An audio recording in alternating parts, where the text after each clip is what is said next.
ये मेरा रिव्यू है मतलब राजस्थान वर्सेस गुजरात का। मतलब एक बिहारी सब पर भारी, बिल्कुल वैभव सूर्यवंशी ने आज किया है।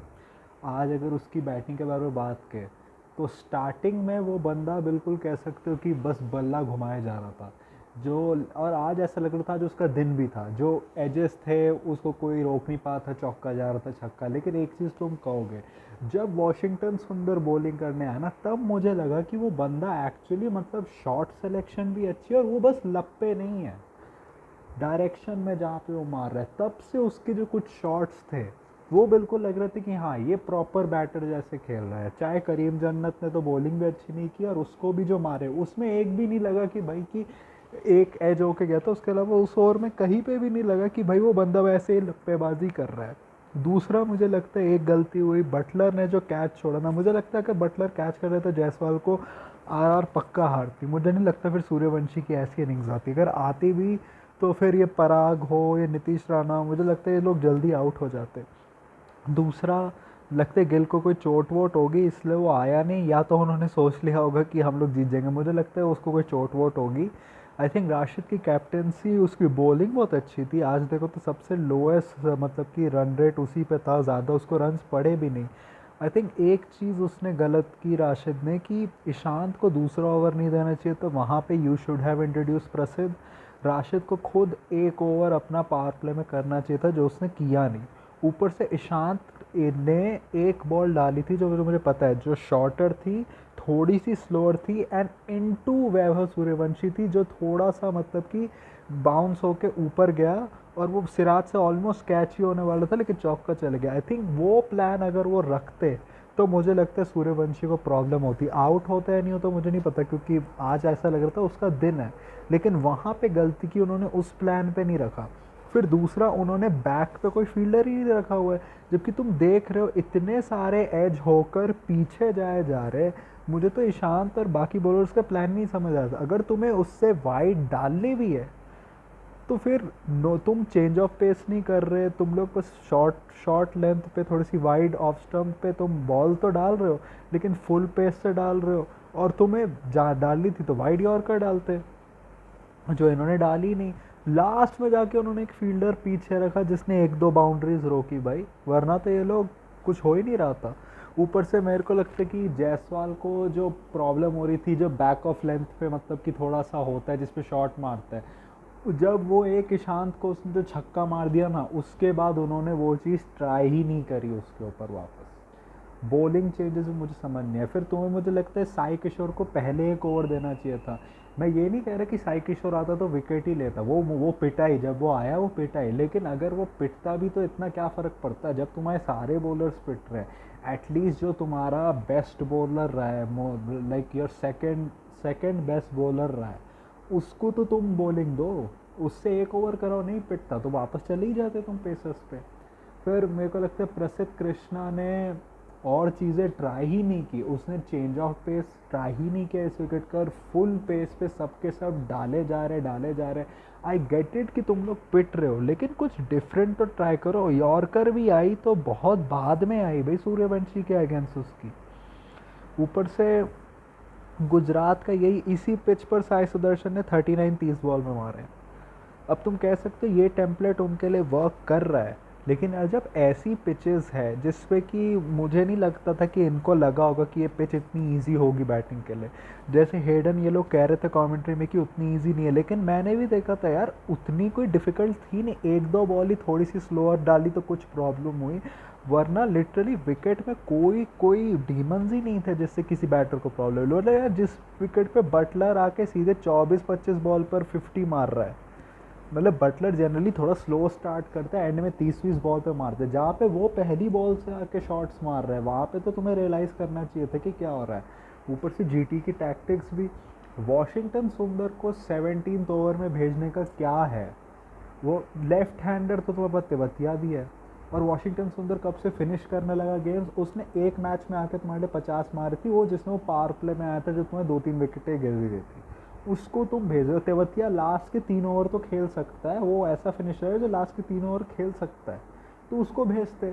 शरफेन का समझ आता है क्योंकि तुम वरना आईपी सब लेके नहीं कर पाते, ये तुमने आईपी सब लेके भी क्या किया दूसरे इनिंग्स में? ईशांत को खिलाने का मेरे को समझ नहीं आ रहा ईशांत ने इस टूर्नामेंट में क्या परफॉर्मेंस दी। एक वो डीसी वाला मैच था जिसमें उसने परफॉर्म किया, बस। उसके अलावा जिस मैच में आए वो पिटा है। तुमने लिटरली ईशांत को ज़्यादा ओवर ना करवाने पड़े, तुमने एक मैच में लिटरली अरशद खान को खिलाया था कि अरशद खान का तू एक ओवर करते, आई थिंक आरआर के अगेंस्ट ही था जिसमें उसने एक ओवर किया था, उसने जायसवाल की विकेट ले ली थी, फिर तुमने उससे करवाया ही नहीं ओवर बाद में। ईशांत को भी समझना चाहिए यार, वो अगर अब क्रिकेट छोड़ के कोचिंग करेगा तो ज़्यादा पैसे कमा लेगा। अगर अलाउड है BCCI से तो वो बंदा ऐसे T20 पता नहीं कहाँ कहाँ जाके कोचिंग कर सकता है। उसको कोई डोमेस्टिक टीम तो कोच बना ही लेगी अपना।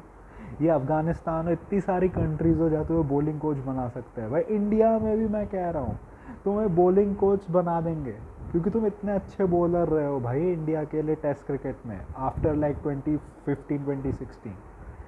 तो मुझे समझ नहीं आ रहा, ऊपर से वही कोटजी को ना खिलाना, जबकि मुझे समझ ही नहीं आ रहा कि क्यों नहीं खिला रहे। आई गेट इट कि कोटजी पावर प्ले का बॉलर नहीं है, लेकिन यार अगर तुम उसे खिलाओगे एक बार, ईशान से तो थोड़ा सा बेटर ही होगा, उसको मौका तो दो। जब ईशान तुम्हारे लिए कुछ कर ही नहीं रहा, एटलीस्ट कोटजी को एक सीज़न एक्सपीरियंस है पावर प्ले में बॉलिंग करने का, उसने MI के लिए की थी बॉलिंग पावर प्ले में।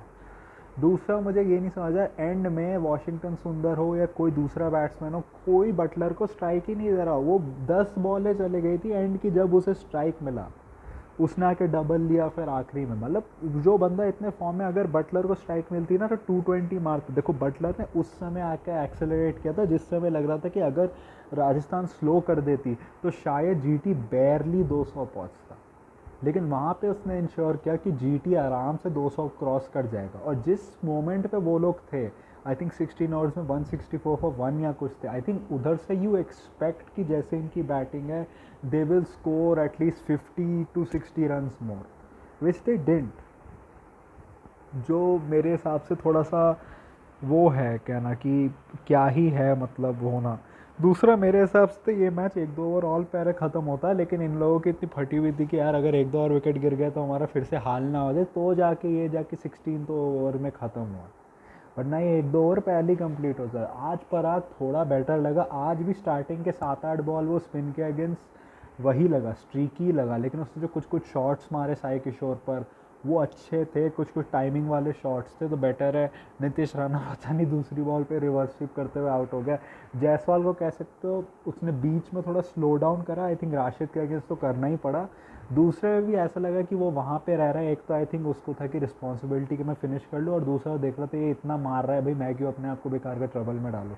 और एंड में उसने भी बहुत अच्छा खेला, उसने पूरा साथ दिया वैभव सूर्यवंशी का, जहाँ तक दोनों मार सकते थे दोनों ने मारा। फिर जब वो एक उस पर चले गया तो आई थिंक उसने सही किया कि बाकी सब पे ठीक रहा। इन अ वे मेरे हिसाब से टैक्टिक वाइज भी Gujarat was left very wanting. Karim Janat को खिलाना मुझे नहीं पता कि क्यों, आई थिंक कोई मुझे बताए कमेंट्स में कि उसकी कौन सी स्किल्स है जो उन्हें लग रहा था कि इस पिच पर काम आएगी। आई थिंक वॉशिंगटन को खिलाना, आई गेट इट, क्योंकि उनको लग रहा था कि यहाँ पे बॉल स्पिन होगी ज़्यादा, लेकिन वो हुई नहीं। वॉशिंगटन ने ना तो बॉलिंग ठीक से की, स्पेशली वॉशिंगटन को इंट्रोड्यूस क्यों किया उन्होंने, जब तुम देख रहे हो जायसवाल जो जिसके तुम अगर स्टैट वाइज भी देखो जो इतना अच्छा है स्पिन के अगेंस्ट, अगर उस समय तुम राशिद को पहले लाते, वही सूर्यवंशी के अगेंस्ट तो चांसेस ज़्यादा होते ना, या फिर जायसवाल के अगेंस्ट हो सकते हैं रन्स तो नहीं पड़ते, वो भी इन्होंने नहीं किया। तो आई जस्ट डोंट गेट कि टैक्टिक वाइज क्या है। राजस्थान का एक कहूँगा कि बॉलिंग में they are left wanting a lot. आज हसरंगा के 3 ओवर अच्छे थे, एंड में पिट गया वो। ठीक शाना ने एंड में फिनिश अच्छा किया, जबकि मैं ये कहूँगा कि भाई ठीक शाना भाई तू थोड़ा पिच का भी यूज़ कर ले भाई, फुल टॉस पे फुल टॉस डाले जा रहा है। मैं एक चीज़ कहूँगा कि GT का यही है कि आज इन अ वे वो थोड़ा एक्सपोज हुए हैं ईशांत को ना के लिए। ये ऐसी लॉसेस है जो आई थिंक जैसे GT जिस फॉर्म में दे विल जस्ट कहेगी कि आज उसका दिन था, आज उसने मार ली, हम आगे बढ़ेंगे। लेकिन मेरे हिसाब से they should learn from this, क्योंकि वो लोग लकी निकले हैं। कि उनके जो कुछ कुछ जो स्कोर्स जिसको हम लो कहते हैं सर्टेन पिचेस पर, वो उनकी बॉलिंग इतने फॉर्म में थी कि कर गई। आज उनकी बॉलिंग ने वैसे परफॉर्म किया जो सारे इस सीज़न के शुरू होने से पहले कह रहे थे, आज उन्होंने वैसे परफॉर्म किया। तो मेरे हिसाब से यहाँ से यही देखना है उनको कि राइट ऑप्शंस खिलाओ भाई। आई थिंक जस्ट बिकॉज तुम्हारी टीम अच्छा कर रही है इसका मतलब ये नहीं कि तुम टीम वो नहीं खिलाओ जो बेस्ट सूटेड हो तुम्हारे रिसोर्सेज के हिसाब से, और किसको कब कहाँ भेजना है वो भी उस समय। अगर तुम्हें ठीक है तेवतिया को तुम्हें लग रहा है कि वो 4-5 बॉल से ज़्यादा नहीं खेल सकता तो शाहरुख खान को भेज देते। उस जो जब एंड ओवर में आया उसने एक चौका मारा एक सिंगल लिया ना, वो पूरी लाइफ एज अ फिनिशर ही खेला है। वो तो तुम लोग उसको मिडल ऑर्डर में ऊपर खिला रहे हो, तो वो भी उन्होंने नहीं किया। तो जीटी को एक तो ये भी सोचना होगा कि एक तो उनको पिच को असेस करना होगा। बहुत सारी पिचेस हैं जहाँ पर may be they need to score at a better rate, at least one of them have to, क्योंकि वो पिच में भी बैटिंग के लिए बेटर है। ऐसा लगता है कि गिल और साई सुदर्शन एक पे तो ऐसे करते क्योंकि एक तो उनको पता है उनकी टीम की कॉम्पोजिशन क्या है, दूसरा ये भी कि आई थिंक वो लोग सच में फिगर आउट नहीं कर पाते कि इस पिच पर इतना ही रिक्वायर्ड है, या फिर उनको लगता है कि हमारा काम है कि इतने ओवर्स तक बैटिंग करनी है और हम इधर तक 100 बॉल या उसके आसपास तो मार ही लेंगे और फिर हमारी बैटिंग लाइनअप जो है वो कर देगी।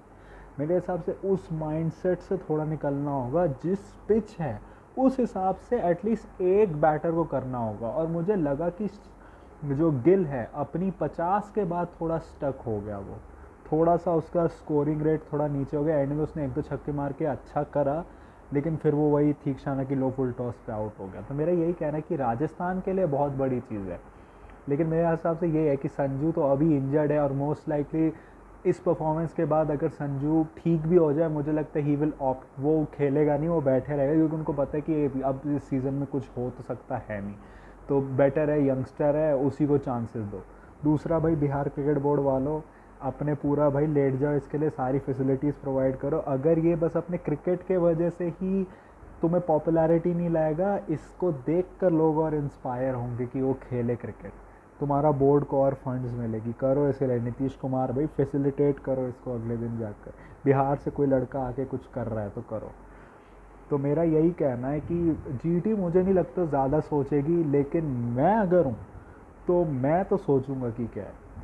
तो यही है कि ये मेरा रिव्यू था। अगर आपको ये तरीके का कंटेंट अच्छा लगता है तो जाइए चैनल को सब्सक्राइब कीजिए, इस वीडियो को लाइक कीजिए और शेयर कीजिए, नोटिफिकेशन बेल भी ऑन कीजिए। And my social media accounts are in the description, which are my Twitter/X account and my Instagram account, so go follow me on that. My UPI ID link, which is Shabboydead OKICICI, is in the description also, so go donate any amount of money which can help me make YouTube a permanent career option. So that was it for me for today. So thank you, goodbye, alvida.